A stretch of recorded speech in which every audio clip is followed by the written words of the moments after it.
अज्ञानतिमिरान्धस्य ज्ञानाञ्जनशलाकया चक्षुरुन्मिलितं येन तस्मै श्रीगुरुवे नमः। गुरुवे गौरचन्द्राय राधिकायै तदालये कृष्णाय कृष्णभक्ताय तद्भक्ताय नमो नमः। नमो विष्णुपादाय गुरुप्रेष्ठाय भूतले श्रीमद्भक्तिवेदान्त माधव इति नामिने। साक्षात् गुरु सेवा मूर्तये शब्द ब्रह्मणि प्रतिष्ठितः पतितपावन चरित्राय नारायणाय प्रियो नमः। श्री कृष्ण रूपाय सुमंगलाय श्री गुरु कृपा विभूषिताय भावोल्लास भाव प्रदानाय नमामि तस्मै गुरुमाधवाय। वृंदावनेश्वरि तवैव पदारविन्दम् प्रेमामृतैकमकरन्दरसौघपूर्णम् हृद्यर्पितं मधुपते स्मरतापमुग्रम् निर्वापयत परं शीतलमाश्रयामि। तवैवास्मि न जीवामि त्वया विना इति विज्ञाय देवी त्वं नय मां चरणान्तिके। श्री कृष्ण चैतन्य प्रभो नित्यानंद श्री अद्वैत गदाधर शिवसदी गौरभक्त वृंद। हरे कृष्ण कृष्ण कृष्ण हरे हरे, हरे राम राम राम हरे हरे। हरे कृष्णा। सर्वप्रथम मैं अपने गुरुपाद पद्म ओम विष्णुपाद अष्टोत्तर शत श्री श्रीमद् भक्ति वेदांत माधव गोस्वामी महाराज के चरण कमलों में अनंत कोटि दंडवत प्रणाम ज्ञापन करता हूँ। हम लोग श्री बिल्वमंगल ठाकुर के द्वारा विरचित श्री कृष्ण कर्णामृतम का श्रवण कर रहे हैं। हम लोगों ने इसमें 79th श्लोक श्रवण किया, 78 और 79, जिसमें बिल्वमंगल ठाकुर को स्फूर्ति हो रही है कि कृष्ण स्वयं उनकी ओर आ रहे हैं। तो किस प्रकार उनकी गमन भंगी है, कैसे वो आ रहे हैं, उनके नेत्रों से उनके अधरों से किस प्रकार वेणुनाद जो है निस्सृत हो रहा है, और इस प्रकार वो वेणुनाद करते हुए मेरे कानों का सिंचन करते हुए जो मेरे चिर पिपासु कान हैं दोनों, वो जो है हमेशा से तृषित थे कृष्ण का वेणुनाद सुनने के लिए, और उनका दर्शन करने के लिए मेरी आंखें तृषित थीं, कब से जो है प्यासी थीं। तो इस प्रकार से मेरे नयन बंधु और मेरे अनन्य बंधु वो आनंद की वर्षा करते हुए मेरे हृदय के अंदर आनंद का उद्भव करते हुए और अपनी शोभा का विस्तार करते हुए मेरी ओर आ रहे हैं। तो बड़ा सुंदर यहाँ पर वर्णन है कृष्ण की गमन भंगी का, किस प्रकार कृष्ण आ रहे हैं। 4 श्लोकों में बिल्वमंगल ठाकुर ने वर्णन किया है, 78, 79, 80 और 81। हमारा आज 4 में से तीसरा श्लोक है, 80वां श्लोक। इसमें कह रहे हैं, दूराद् विलोकयति वारण केलिगामी राधा कटाक्ष भरितेन विलोकितेन आराधुपैति हृदयंगम वेणुनाद वेणी मुखेन दर्शना शुभरेण देवः। किस प्रकार से कृष्ण आ रहे हैं वो बताया जा रहा है यहाँ। इसका जो पद्य अनुवाद इस प्रकार से, जो हैं पोषित कीर्ति कुमारी के बरबंक विलोकन से रहा दूर से देख मत गजगामी उस अवलोकन से हृदयंगम वंशी स्वर रूप त्रिवेणी का जो है उद्गम दंत कांति बरसाता आता पास हमारे वह अनुपम। वो जो अनुपम एक वस्तु है, एक तेज है, वो हमारे पास आ रहा है निरंतर। कैसे आ रहा है? दूराद विलोकयति वारण के लिगामी। दूराद, दूर से आ रहा है मुझको देखते हुए। कैसे? वारण के लिगामी, जो हाथी है उसकी गति से। जैसे हाथी की चाल होती है एक उन्मत्त और मंथर गति, उस प्रकार से उन्मत्त हाथी की भांति गज गति, मंथर गति से कृष्ण दूर से ही मेरी ओर जो है देखते हुए आ रहे हैं। विलोकयति, अपनी कटाक्ष धारा को मेरे ऊपर जो है निक्षेप करते हुए चले आ रहे हैं। और कैसे हैं वो? राधा कटाक्ष भरितेन विलोकितेन, जो राधा जी के कटाक्ष से जिनकी दृष्टि पोषित है ऐसी, अर्थात राधा जी उनको कटाक्ष कर रही हैं, उनके ऊपर कटाक्ष कर रही हैं और वो जो है मुझको देख रहे हैं। अर्थात मेरे को जो दृष्टि देख रही है उसमें राधा जी का कटाक्ष भी सम्मिलित है। तो राधा कटाक्ष से जो पोषित है ऐसी दृष्टि के द्वारा मुझको देख रहे हैं। बड़े सुंदर भाव हैं। तो यहां पर दोनों युगल सरकार अकेले नहीं है। यहां राधा कटाक्ष भरितेन, कहीं कहीं पाठांतर में धारा कटाक्ष भरितेन भी है। तो धारा कटाक्ष का अर्थ है कि जो कटाक्ष की धारा है, निरंतरता, एक प्रवाह। तो कृष्ण जो है निरंतर मुझको देखते हुए अपनी कटाक्ष की धारा को मुझके ऊपर वर्षण करते हुए मेरी ओर आ रहे हैं। भरितेन, जो इस प्रकार से पोषित है, उनकी दृष्टि मेरा पोषण कर रही है। विलोकितेन, मुझे देखते हुए। आराध उपैति, आरात माने आ रहे हैं, आते हुए। उपैति हृदयंगम वेणुनाद, और जो उनका हृदय को स्पर्श करने वाला मर्म स्पर्शी वेणुनाद है, उस वेणुनाद की लहरी की जो वेणी है, वेणी का अर्थ है यहां पर परंपरा, एक फ्लो, एक प्रवाह। तो वेणुनाद लहरी का जो प्रवाह है, उस प्रकार से उसको बरसाते हुए, उस वेणुनाद से मेरे कानों का सिंचन करते हुए, जो पहले भी बताए हैं। और मुखेन दंशांशु भरेण देव, ऐसे वे जो देव हैं, जो देव का मतलब जो क्रीड़ा करते हैं, ऐसे क्रीड़ामय कृष्ण मुखेन दंशांशु भरेण, उनके जो मुख है, उनका जो मुख कलमल है, वो उनके जो सुंदर दंत कांति है उससे युक्त है। तो मुख की शोभा उनके दंत कांति से अत्यंत परम परम शोभायमान है। तो दंत इस प्रकार से वो स्मित भी है, अधरों की कांति, वहां पर स्मित भी है, मुस्कान भी है, क्योंकि मुस्कान होगी तभी तो दांत दिखाई देंगे ना। तो यहां पर भगवान की हल्की हल्की दंतावली जो है वो भी अब दिखाई देने लगी है। थोड़ा पास आ गए हैं अब कृष्ण जो है बिलमंगल ठाकुर के और समीप आ गए हैं, तो इसलिए बाद में उनको जो है उनकी दंत कांति भी दिखाई दे रही है। तो इस प्रकार से वो हाथी के समान, मतवाले हाथी के समान उन्मत्त चाल से, बंकिम चाल से अपनी वो चले आ रहे हैं किशोर चूड़ामणि कृष्ण, जो किशोरी जी के बंक चितवन से पोषित हैं। और उस दृष्टि से जो राधा रानी की कटाक्ष से पोषण प्राप्त कर रही है, उससे कृपा वृष्टि मेरे ऊपर बरसाते हुए दूर से चले आ रहे हैं। और दंत की कांति, दंत प्रभा जो है, उससे उनका मुख जो है अत्यंत शोभायमान है, उससे युक्त है। और हृदय की गहराइयों में समा जाने वाला जो उनका वेणुनाद है। तो तीन प्रकार की यहां पर जो वेणुनाद की लहरी है, त्रिवेणी, यहां पर वेणी का अर्थ त्रिवेणी भी लिया गया है, क्योंकि वेणुनाद के अंदर जो है भगवान की तीन प्रकार की वेदत्रयी विद्यमान है। वेणुनाद से शब्द ब्रह्म का उद्भव हुआ, हम लोग पहले श्रवण कराए हैं। गायत्री, जो तीन वेद हैं, सामवेद, ऋग्वेद और ऋजुवेद, तीनों ही ऋग्वेद, सामवेद और यजुर्वेद, तीनों ही, अथवा जो मद्र, मध्य और तार, तीन प्रकार की त्रिवेणी। स्वर जो है तीन प्रकार के होते हैं वेणु से, मंद जिसको मद्र बोलते हैं, मंद्र, मध्य और तार। तो तीन प्रकार की जो स्वर रूप त्रिवेणी है उससे युक्त है। ऐसी जो त्रिवेणी के उद्गम स्थान है, उद्गम स्थान क्या है? उनका मुखारविंद। तो उस मुखारविंद की छटा का विस्तार करते हुए वो मेरी ओर आ रहे हैं। तो बड़ी सुंदर शोभा है। यहां पर देव का अर्थ है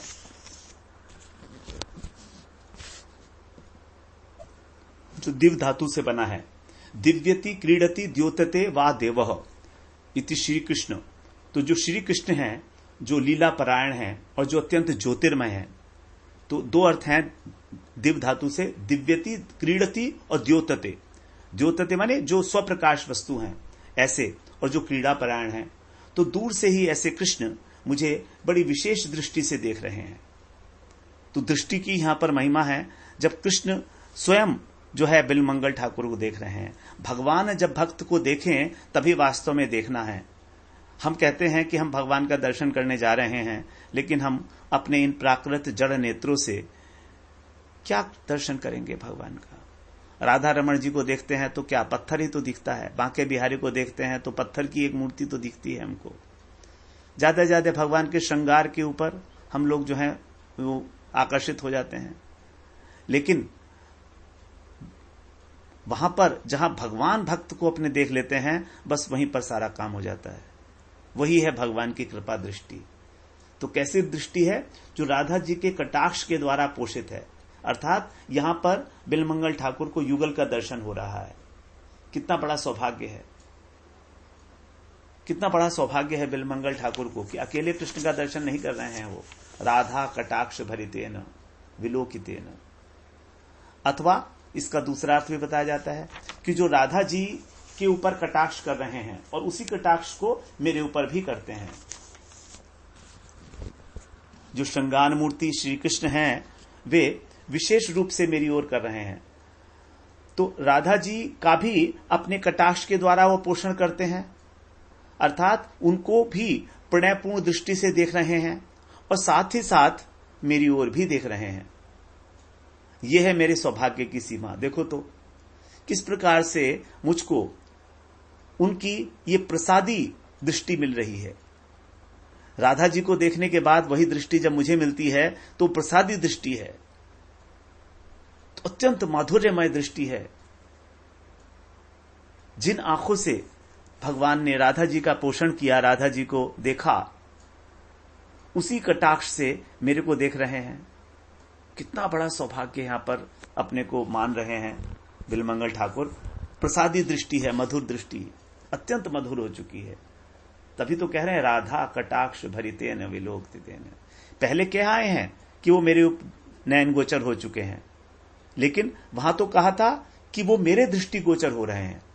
अब जब और पास आ गए हैं तो बिल्वमंगल ठाकुर को स्पष्ट लग रहा, अरे अरे नहीं नहीं, ये नहीं, मैं ही उनको नहीं देख रहा हूं, वो भी मेरी ओर इस प्रकार से देख रहे हैं। राधा कटाक्ष भरितेन विलोकितेन। कितने सुंदर सुंदर भाव यहां पर पिरोए हुए हैं एक एक शब्द के अंदर बिल्वमंगल ठाकुर ने।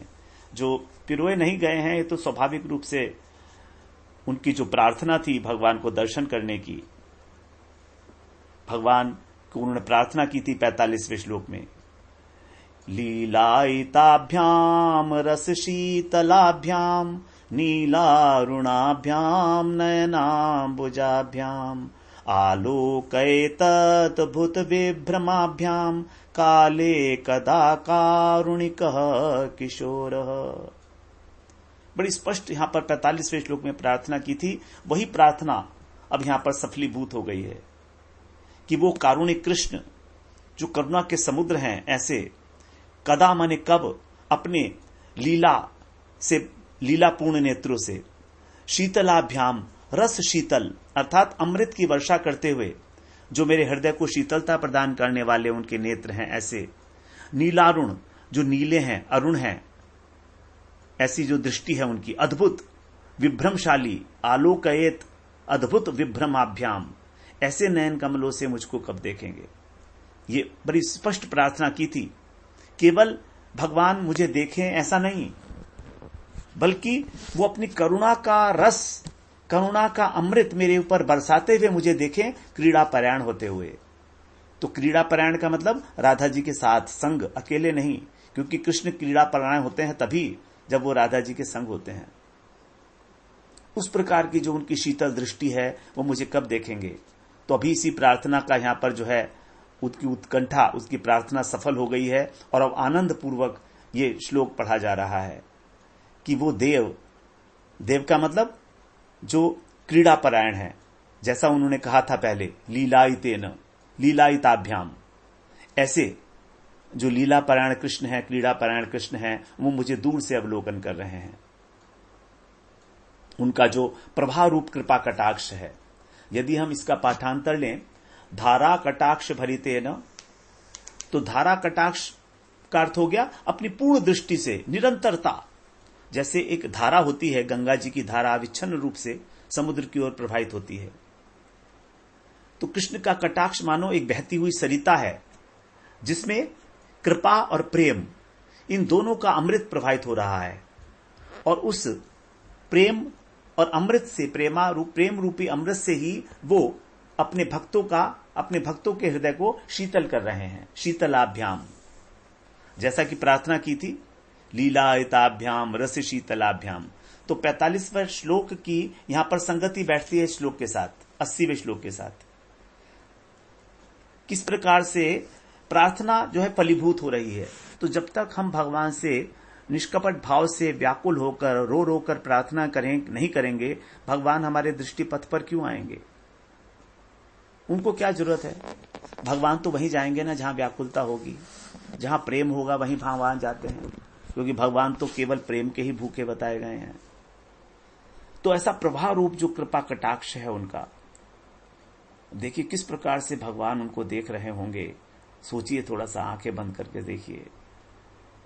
कृष्ण का कृपा कटाक्ष निरंतर जब बिल्वमंगल ठाकुर के ऊपर पड़ रहा है, तो क्या अद्भुत चमत्कार, कितनी अद्भुत घटना घट रही है।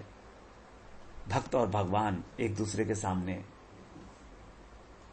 धारारूपी कटाक्ष से पूर्ण रूप से उनको अवलोकन करते हुए, इस प्रकार कृपा पूर्वक अवलोकन करते हुए वो पहले जो दूर थे अब वो समीप आ गए हैं।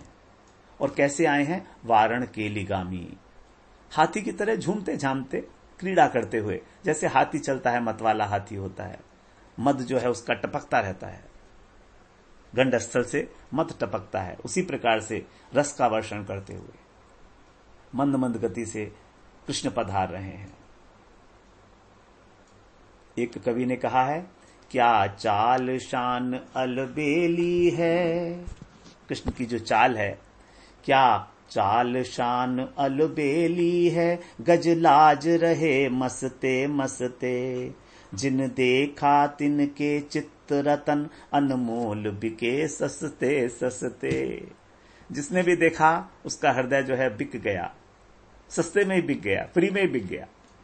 रस रूप माधुरी बरसत है, रस रूप माधुरी बरसत है, ये जात चले रसते रसते, या श्याम सुंदर मनमोहन ने दिल छीन लिया हंसते हंसते। अटकी रहियो अटपटी पाग मन, हमारा जो मन है वो कहाँ अटक गया? भगवान की अटपटी पाग में। भगवान का जो सिर के ऊपर उन्होंने पगड़ी धारण की हुई है, उसमें अटक गया, अटपटी पाग। मुख सुषमा सुख का सागर है, विमल गंड मंडल पर झलकत, कुंडल अलक उजागर है। वर गुंजरत मलिंद माल उर, नव किशोर गुण आगर है। मृदु मंजीर झमाझम बाजत, मृदु मंजीर झमाझम बाजत, झमक चलत नटनागर है। ये नटनागर की जो चाल है बड़ी अटपटी है, झमक झमक करके जो है मंजीर बज रही हैं। और केवल मंजीर ही नहीं है, यहां तो वेणु भी बज रही है। हृदयंगम वेणुनाद वेणी, वेणु भी बज रही है साथ साथ। तो कहते हैं मेरा तो मन जो है आपकी इस अटपटी पाग में ही उलझ के रह गया है। आपके गंड मंडल के ऊपर कुंडल, मकराकृत कुंडल और आपकी अलकावली जो है शोभायमान है, और आपकी जो माला है, वनमाला है, वैजंती माला है, उस पे जो है मलिंद जो हैं, जो भ्रमर हैं, वो गुंजार कर रहे हैं। ऐसे मेरे नव किशोर गुण के आगर हैं। तो यहां पर जो हृदय को स्पर्श करने वाली वेणु ध्वनि की धारा है वो भी प्रभावित हो रही है मुखमंडल से। हृदयंगम वेणु नाद वेणी, जो धारा है निरंतर एक रस प्रभावित होने वाली धारा है, त्रिवेणी की धारा जैसे। तो कैसी है ये? एक रस धारा प्रवाह है यहां पर, त्रिवेणी संगम की तरह बताते हैं इसको। 3 प्रकार की जो है त्रिवेणी, जैसे हमने अभी श्रवण किया गायत्री के अंदर, गायत्री जो है वेदत्रयी भगवान की वेणुनाद से ही निकला है, अथवा इसको 3 प्रकार की स्वर लहरी जो है उसको भी त्रिवेणी माना जा सकता है। अथवा यहां पर 3 चीजें और कह रहे हैं आगे, मुखेन दंशांशु भरेण देव, दशांशु दशनांशु, दशनांशु मतलब जो आपकी दंत कांति है, तो आपके मुख कमल के ऊपर जो है एक मंद मंद हास्य विराजमान है, सहज रूप से भगवान का स्मित हास्य है, स्मित है, मुस्कान है। और जब मुस्कान है तो उनके जो थोड़े से होठ जो हैं उनके जब खुले हैं तो उसमें से दांतों की जो कांति है वो उद्भासित हो रही है। तो 3 प्रकार की यहां पर कांति है। यहां पर सबसे पहले है दंत की कांति, उनके जो दांत हैं कुंदकली के समान शुभ्र हैं, सफेद गंगा की तरह। भगवान की जो नैन कटाक्ष धारा है वो नीलिमा है, नीली कांति। पहले बताया ना, नीलारुणाभ्याम। और भगवान की जो अधरों की कांति है, अरुणिमा, वो सरस्वती की तरीके से है। तो दंत की कांति तो मान लीजिए गंगा हो गई, नयन कटाक्ष जो है वो नीलिमा हो गया, अर्थात यमुना जी हो गई, और अधरों की कांति जो है अरुण अधर, उसकी कांति जो है वो सरस्वती हो गई। इस प्रकार गंगा, यमुना और सरस्वती इस त्रिवेणी के संगम की भांति आपके मुख चंद्र की शोभा हो रही है।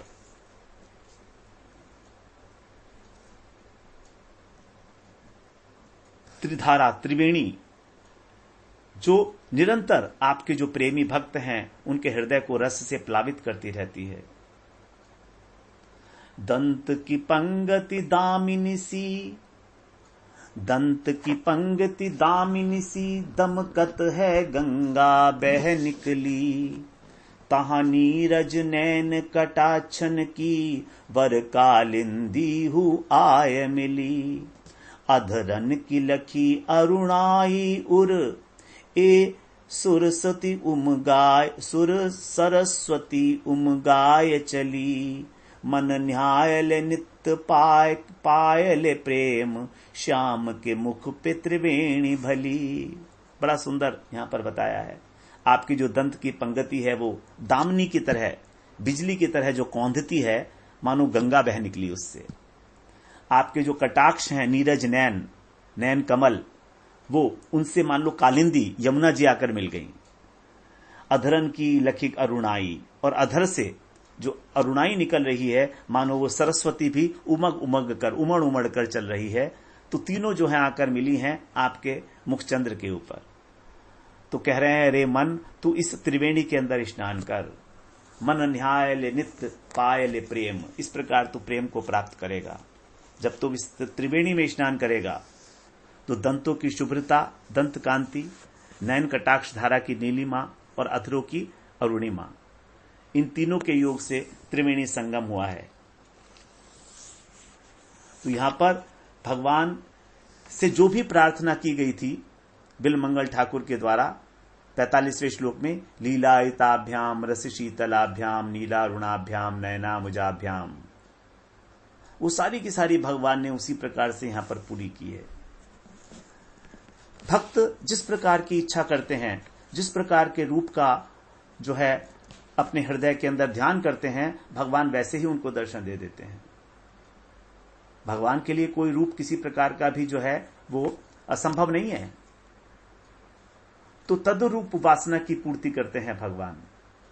और केवल भक्त ही भगवान को प्राप्त करने के लिए प्रयास करता हो ऐसा नहीं है, कामना करता हो। उत्कंठा दोनों ओर बराबर लगी है, बल्कि कहें तो भगवान की उत्कंठा भक्त से बहुत अधिक है। तो भक्त की उत्कंठा भगवान के चित्त में भी भक्त को पाने के लिए कामना जगा देती है, उसकी वासना को पूरा करने के लिए, उसकी इच्छाओं को पूरा करने के लिए इच्छा जगा देती है। जब ध्रुव महाराज ने तपस्या की थी तो भगवान स्वयं उनका दर्शन करने के लिए आए हैं। भागवत में ऐसा वर्णन आया है कि वो ध्रुव महाराज को दर्शन देने नहीं आए थे, वो दर्शन देने नहीं आए थे, जब देवताओं ने ब्रह्मा जी से कहा, ब्रह्मा जी ने स्तुति की थी, तब भगवान को पता लगा, अरे एक छोटा बालक मेरे लिए इतना व्याकुल होकर मेरी तपस्या कर रहा है, मेरा भजन कर रहा है, मेरे को पुकार रहा है। तो भगवान आतुर हो गए देखने के लिए कि कौन है, देखूं तो जाकर ऐसा। तो भगवान स्वयं भक्त के दर्शन करने के लिए, ध्रुव के दर्शन करने के लिए वहां पर आए हैं। तो केवल भक्त ही भगवान को कामना करते हो ऐसा नहीं है, भगवान भी भक्त के लिए उतनी ही कामना करते हैं। भक्ति क्या है? भगवान की ही जो आह्लादनी शक्ति है, उसी की तो एक वृत्ति विशेष है। जब भगवान उसी वृत्ति को गुरुदेव के माध्यम से शिष्य के हृदय में निक्षेप करते हैं, उसी को कहते हैं कृष्ण प्रीति। और यही कृष्ण प्रीति कृष्ण की सेवा में हमको प्रवृत्त करती है। जब तक कृष्ण की प्रीति नहीं होगी हमारे हृदय में स्वाभाविक रूप से, तब तक हमारी कृष्ण सेवा वासना का उदय नहीं होगा। हम सेवा करते हैं, ठीक है, लेकिन अभी ये सब बुद्धिपूर्वक हो रहा है, ऊपर ऊपर से, हृदय से नहीं हो रहा है। धीरे धीरे करते करते करते करते जब कृपा होती है, तब हमारे अंदर जो है प्रीति उत्पन्न हो जाती है, प्रेम उत्पन्न हो जाता है भगवान से।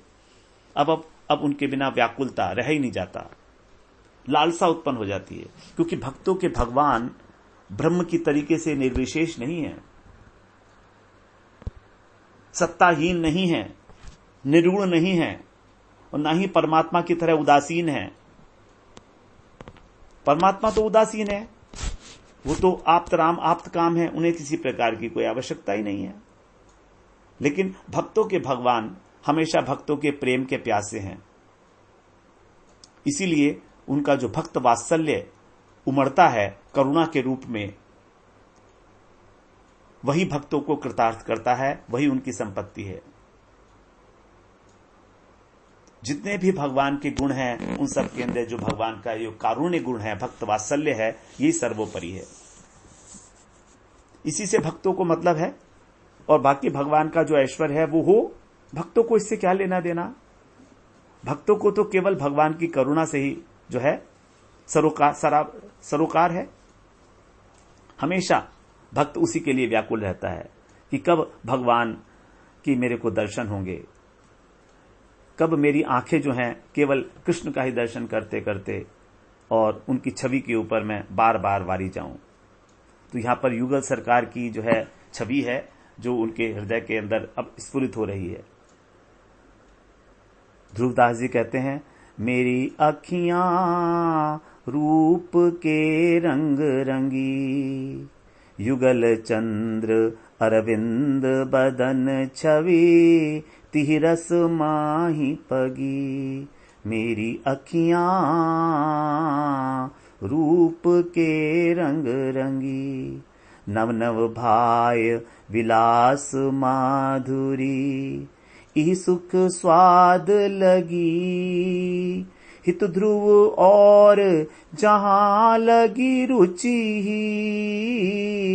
ते सब छाणी भगी। मेरी अखियां रूप के रंग रंगी, रूप के रंग रंगी। इस प्रकार मेरी जो अखियां हैं वो युगल सरकार का जो मधुर मनोहर सरस रूप है उसी के अंदर छकी हुई हैं, रगी हुई हैं, पग गई हैं उसमें। और बाकी संसार के जितने भी पदार्थ हैं, वो उन सब के प्रति तो मेरी जो रुचि थी वो सब छोड़ के भाग गई है। मुझे किसी प्रकार की मेरे अंदर कोई रुचि नहीं रही है। ऐसा भगवान की जो रूप सौंदर्य है, भगवान की जो माधुरी है, भगवान की गमन भंगी, भगवान कैसे आ रहे हैं गजेंद्र की तरह से, मत्त हाथी की तरह से, वेणु के प्रभा, मनोरम वेणुनाद जो मन को हरण करने वाला है। इसलिए कहा हृदयंगम, हृदयंगम वेणु, हृदयंगम वेणुनाद लहरी वेणी, जो अत्यंत हृदय को जो है आनंद देने वाली है, मनोरम है, मनोहारिणी है, मर्म स्पर्शी है। ऐसे वेणुनाद से युक्त जिनका जो उसके प्रभा से युक्त जो उनका श्रीमुख है, उस श्रीमुख के ऊपर ही जो है अधरों की कांति, अधरों की ज्योति भी शोभा पा रही है। तो मंद मंद मुस्कान भी उनके अधरों पर विराजमान है। वेणुनाद करना जिनका सहज स्वभाव है, वेणुनादम वेणुयुतुम वादयुतुम शीलम यस्य सह। कौन है वो? जिनका सहज स्वभाव है वेणुनाद करना, मनोरम वेणुनादन, जिनका सहज स्वभाव है। वृंदावन में कभी भी कृष्ण वेणुनाद के बिना नहीं है। मथुरा में, द्वारका में तो उन्होंने वेणु को स्पर्श भी नहीं किया। तो यहां पर बड़ी अपूर्व अद्भुत कृष्ण की करुणा का जो है दर्शन, दिग्दर्शन कराया गया है बिलमंगल ठाकुर के द्वारा, कि उनका जो करुणा का प्रभा का कटाक्ष, करुणा वो प्रभा रूपी कटाक्ष है, कृपा कटाक्ष, ऐसे कृपा कटाक्ष से भरे हुए नयनों से मुझे देख रहे हैं। और केवल देख ही नहीं रहे हैं, मेरे पास भी आ रहे हैं, हाथी की तरह मंद मंथर गति से, अपने जो अभीष्ट की सूचना देते हुए। जैसे मान लो वेणुनाद के द्वारा ये कह रहे हैं मुझसे कि देख बिलमंगल, मैं आ गया हूं, मुझे देख, मुझे निहार। ऐसा मर्म स्पर्शी, मेरे मन को जो है अत्यंत स्पर्श करने वाला, हरण करने वाला उनका वेणुनाद है। और स्वाभाविक रूप से उनकी जो मंद मंद मुस्कान है, उसकी छटा से युक्त उनका जो श्रीमुख है, इस प्रकार वो जो है उनकी दंत कांति, उनकी कटाक्ष और उनकी अधर कांति, मानो 3 प्रकार से गंगा, यमुना और सरस्वती मिलकर त्रिवेणी की धारा प्रवाहित हो रही हो। जब भगवान का दर्शन होता है किसी गोपी को, तो वो बोल उठती है, अकस्मादेकस्मिन् पथि सखी मया यामुन तटम व्रजन्त्या दृष्टोऽयं नवजलधर श्यामल तनु सदृग्भंग्या किं वा कुरत नहि जाने तत् इदं मनो मे व्यालोलं क्वचन ग्रहकृत्ये न बलते। कह रही ये सखी, एक दिन अकस्मात, एकस्मिन, हे सखी अकस्मात ही एक बार, मया यामुन तटे व्रजंत्या, जब मैं यमुना तट पर जा रही थी, व्रजंत्या माने जाते हुए, अकस्मात मैंने दृष्टो अयम, अयम माने यह दृष्टिगोचर हुआ मुझे। वो क्या था? नव जलधर श्यामल तनु, ऐसा जो नव जलधर के समान श्याम शरीर वाला था, वो मेरे दृष्टिपथ पर पड़ गया। और उसने क्या किया? सदृग्भंग्या, उसकी जो तिरछी चितवन थी, दृग्भंगी थी, उसने पता नहीं क्या किया, अपनी तिरछी चितवन से क्या जादू सा कर दिया, न जाने नहीं जाने तत् इदम, मैं नहीं जानती कि उसने क्या जादू किया। तभी से मनो में व्यालोलम, मेरा जो मन है अत्यंत चंचल हो गया है। क्वचन ग्रह कृत्य न बलते, अब ये किसी भी प्रकार घर के कामकाज में लगता ही नहीं है। बड़ी विचित्र दशा है। जब भगवान के वेणुनाद का श्रवण होता है, भगवान की स्फूर्ति होती है, तो मन कहां लगता है फिर किसी घर के अंदर। तब यदि ललिता जी पूछती हैं कि तुमने वो किस प्रकार से देखा था, कैसा था वो, थोड़ा और बताओ तो, तब कहती हैं, राधा जी कह रही हैं, पुरो नील ज्योत्स्ना तदनु मृगनाभिपरिमल्लस ततो लीला वेणु क्वडित मनु कांची कलरवः ततो विद्युत वल्ली वलयित चमत्कार लहरी तरंगा लावण्यम तदनु सहजानंद उद्गात। राधा जी बोलती हैं कि मैंने कैसे देखा था। ललिता जी पूछती हैं उनसे कि कैसा था वो, तो राधा जी बताती हैं, अरे सखी, पुरो नील ज्योत्स्ना तदनु, पहले पहले जब वो सामने दिखा तो मुझे नीला नीला सा दिखा, नील ज्योत्स्ना, जैसे कोई नीली ज्योत्स्ना हो, ऐसी चांदनी हो। उसके बाद तद अनु, उसके बाद फिर क्या हुआ, मृग नाभि परिमलस, और जो मृग की नाभि में परिमल है अर्थात जो कस्तूरी है, फिर मुझे कस्तूरी की सुगंध आई। उसके बाद फिर क्या हुआ, तो कह रहे हैं ततो लीला वेणु क्वडित मनु, और फिर उसके पश्चात जो उनकी लीलामय वेणु की ध्वनि थी वो मेरे कानों पर पड़ी। फिर उसके बाद क्या हुआ, अनु कांची कलरव, कांची का मतलब है कौंधनी, जो करघनी होती है भगवान की कमर में, उसके अंदर जो छोटे छोटे वो घंटियां सी बंधी होती हैं, वो कांची कलरव, उनकी जो कौंधनी थी उसका मधुर शब्द मुझे सुनाई दिया। अब ललिता जी पूछी और बताओ और बताओ, तो वो थे ततो विद्युत वत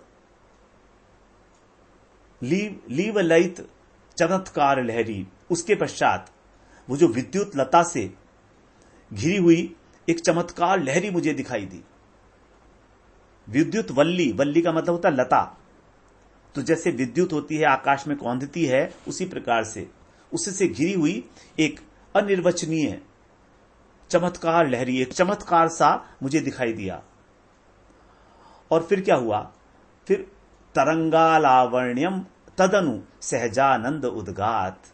फिर उसकी तरंगों में जो वो चमत्कार लहरी थी, उन लहरों के बीच में जो तरंगे थी, उन तरंगों में ही एक मूर्तिमान लावण्य उदय हो गया। लावण्यम, लावण्य होता है जो अंगों के चारों ओर एक बड़ी दिव्य सी धारा होती है, प्रभा होती है, उसको बोलते हैं लावण्य। तो वो मूर्तिमान लावण्य ही मेरे सामने प्रकट हो गया। और फिर क्या हुआ, सहजानंद उद्गात। फिर तो मेरे हृदय के अंदर सहज रूप से ही, स्वाभाविक रूप से ही एक अपूर्व आनंद की अनुभूति होने लगी। बड़ा सुंदर यहां पर जो है राधा रानी वर्णन कर रही हैं किस प्रकार से कृष्ण के उन्हें दर्शन हुए हैं। सबसे पहले उनकी नील ज्योत्सना का दर्शन होता है, उसके बाद उनकी सुगंध, उनका जो सौगंध है कस्तूरी की भांति, वो सुनाई देती है। फिर उनकी वेणु माधुरी सुनाई देती है उनको। फिर कौंधनी जो कलरव है उसका वो सुनाई देता है। और उसके बाद वो विद्युत लहरी की भांति जो है एक उस लहरी के अंदर से मूर्तिमान लावण्य प्रकट होता है। बस वो लावण्य का प्रकट होना था कि राधा रानी का हृदय जो है आनंद से सराबोर हो जाता है।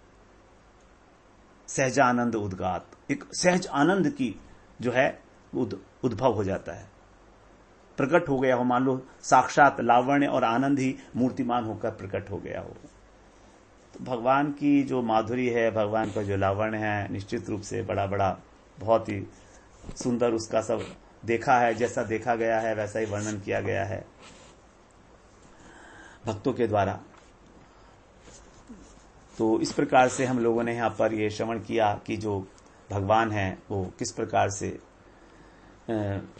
दर्शन देते हैं। और अब उनकी जो त्रिवेणी है उसके अंदर उस शुभ्रता, उस नीलिमा और उस अरुणिमा, गंगा यमुना और सरस्वती की त्रिवेणी में मानो बिलमंगल ठाकुर जो है स्नान करके कृतार्थ अनुभव कर रहे हैं। अब इसी का जो भगवान की जो आगमन भंगी है, किस प्रकार से आ रहे हैं, इसकी चर्चा हम लोग जो चौथा श्लोक है 81वां श्लोक, उसको हम अगले सत्र में करते हैं। वांछा कल्पतरुभ्यश्च कृपा सिंधुभ्येव च पतितानां पावनेभ्यो वैष्णवेभ्यो नमो नमः।